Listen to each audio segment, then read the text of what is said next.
Hello everyone, Linda Israel here, and I am still on the 12 days of Christmas sharing junk journal gift ideas, and this is day 10 that I am working on today.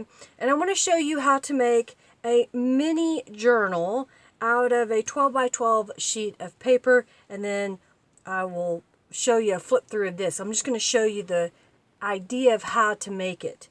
So first we start with a 12 by 12 sheet of paper, and you'll want a ruler or a cutting board or something like that. You can use a scoreboard. I have a Fiskars cutter here, and here's what you do.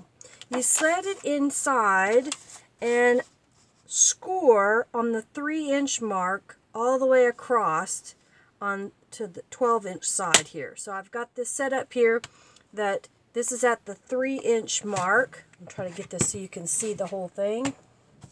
Moving things out of the way. So I've got it on the 3-inch mark, and I've got a stylus, which usually has a small ball on the end for scoring purposes. If your cutter has a scoring blade, you could use that instead. And I'm just going to score at the 3-inch mark, slide it over, and score again at the 6-inch mark. And again at the 9-inch mark. Then I'm going to rotate this 90 degrees. So now my score marks are running horizontal to where I'm working at the moment. And again, I'm going to score at the 3-inch mark. Slide it over. Score at the 6-inch mark, slide it over, and score at the 9-inch mark. And what I like to do at this point is go to that score line and just slightly fold the paper so you can see it, because if you don't, it's hard to see when you go to do the next portion. So I'm just scoring this just so I can see where I'm supposed to. Cut. So I'm going to turn this over to the back side so that I can see where I need to cut. And I'm going to slide this underneath, and this is going to be dead center or at the 6-inch mark that I'm going to score. So I've got it lined back up in my cutter. You can do this with a pair of scissors. I just found that it was easy for me to do it with my cutter. And I'm just lining it up 3 inches from the edge, and I'm going to cut. So now I have a cut down the center. I'm going to rotate this around to the other side, and we're going to cut the same fashion, not all the way to the end, but 3 inches from the edge to the bottom. And what this is going to do is create this zigzag looking pattern here. So I'm going to swap this around. So now we have this zigzag pattern of a piece of paper. So get the cutter out of the way. The next part is the part of folding it. And here's what I found is if you fold this with the print side on the inside, this is going to be the front cover, and you will decorate that. You can use two-sided paper if you like, but I've chose to use a one-sided paper. And now what we're going to do is just accordion fold this paper going back and forth until all of these pages have been formed by folding it. So now we have this page that's been folded up, and here is how the pages will look on the inside. Now these aren't glued together yet, so the best thing to do is to glue them down. So I'm just going to start here at the beginning. So I want to glue this page, and I'm going to use the best glue ever because I like the little bitty nozzle that is on here, and it doesn't take a lot of glue. It's a very minimal amount. And I'm just going to take a small bead from the top across the bottom because I want this to create a little mini pocket. So I'll close this back over and smooth it out, and then we'll go to the next one. So this one is this way. You can choose to glue it all the way shut. You may want to leave another area to slide a pocket in sideways. I'm going to do that in case when I get finished I want to put something in that pocket. And I'll just keep going through here and gluing these pages together. So all the pages are glued together, and I'm going to set this aside for a moment, and it dries really quickly. I've got another piece of paper here, and I want to make pieces that'll be the cover, so I'm going to cut them approximately, let me see if I get a straight edge here, 2 3/4 of an inch. This seems to not be straight, so I'm going to cut this off. I have a bin that I put my scraps in, so that when I need to have a little piece of paper, I can get it and not have to worry about cutting up a whole sheet of paper for just a small amount of paper. So I've cut that to 2 3/4 of an inch. And I have some yarn here. And what I'm going to do is take this piece of yarn and wrap it around and tie it into a bow, and this is going to be my closure for this little journal. Then I'm going to take these little pieces of paper, and I've got some distressed ink here, and I'll go around the edges really quick like to give it some more color. And I'll trim this yarn, so that'll be for my cover. Alright, so now what I'm going to do is I've got this little square piece. I'm going to use the best glue ever again. And just make a little bead because it doesn't take a whole lot. This glue is really strong when you use it.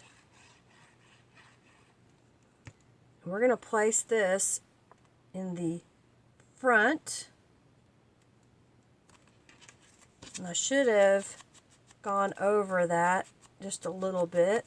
So I'm using my distressed ink blending tool, and then we'll do the back side before I glue it down. So now we have the beginnings of our little journal that I made out of one piece of paper. I've got a scrap piece of blue paper that I want to put over the spine. So I'm just slightly creasing it so I know where the center is. And I'm going to put a little bit of glue right here. I'll slide this over the spine, making sure that we've got our strings attached. And then we'll glue the front. Now if you find that after using the best glue ever that there is places where the glue has seeped out and it's a little bit sticky, so like I've got a sticky spot there, I have the Perfect pouch.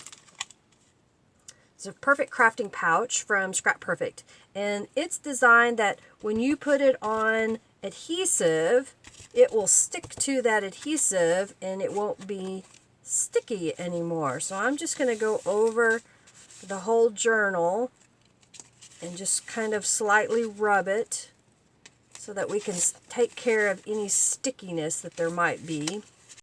We'll put that away. And then I've got the Perfect cleaning cloth here, and what I will do with it is rub the journal to remove any of that excess powder. So now I have a little mini journal that's ready for embellishment. And what I did was, I'll show you my example, is I cut some old dictionary page and placed that down. And then I had some other leftover papers. This is a book page that I painted with acrylic paint. And I used a punch to punch this shape out. So this is a little, EK Success punch, and I punched that out. But you could trace a image off of the internet if you don't have this punch, and then hand cut those.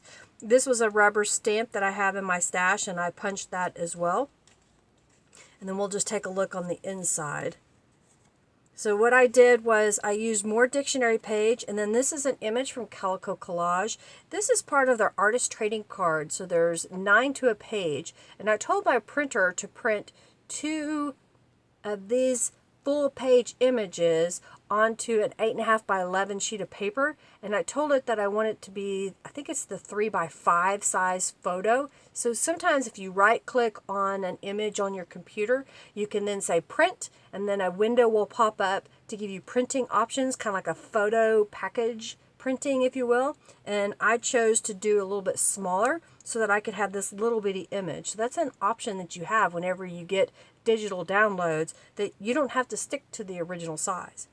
This side is an index card that I've trimmed to fit and I've distressed. In the pocket is I had a piece of that I cut off. So here's the original length of the index card, and I just stapled a little piece of ribbon to the top. And then here is the next page. This is a stamped word that I had in my stash. I stamped a whole bunch of these at one time, and I have a little storage container. I'll show it to you. Here's my little storage container, and I have all these words that I have stamped or printed on my computer and punched with a punch, so they're ready to go to use as embellishments. This side is part of a guest check. So I took one of these guest checks and I trimmed it down to fit on the front on here. And then of course here's another journaling card. Another one of the index cards. Journaling card, of course. This is the top part of the guest check. Another journaling card. The top part of the guest check. Another journaling card here. And then there's the last page and the back. So I hope you enjoyed seeing a tutorial on how to make a one-sheet mini junk journal and embellish it with whatever you like. If you did, give this video a thumbs up, share it with your friends, and comment below if you have any questions or you just want to talk about this design. If you haven't subscribed to my channel, please do so. Check out scrapperfect.com for this best glue ever and the perfect cleaning cloth, as well as the perfect crafting pouch. Thanks so much for watching, everybody. Have a fabulous day. Bye. Oh, I almost forgot. Don't forget to check out the description box for the other videos that Rachel has made and the past videos that I have made as well for the 12 days of gift giving ideas. I'm sorry about that. Thanks and bye.